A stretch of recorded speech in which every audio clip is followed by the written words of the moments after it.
Here I have Oppo Reno 5 Lite, and today I'm going to show you how to change system language on this device. So firstly, let's open settings, then go to the additional settings, language and region, add a language. Here you can see the whole list of available system languages.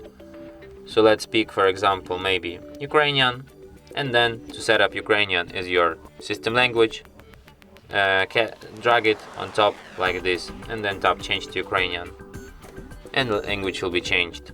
So if you want to change it back to English, just go to the налаштування, then to the додаткові параметри, мова і регіон, and drag English back on top, and tap змінити на англійська. And that's it. Thanks for watching. If you find this tutorial useful, don't forget to hit that like button and subscribe to our channel.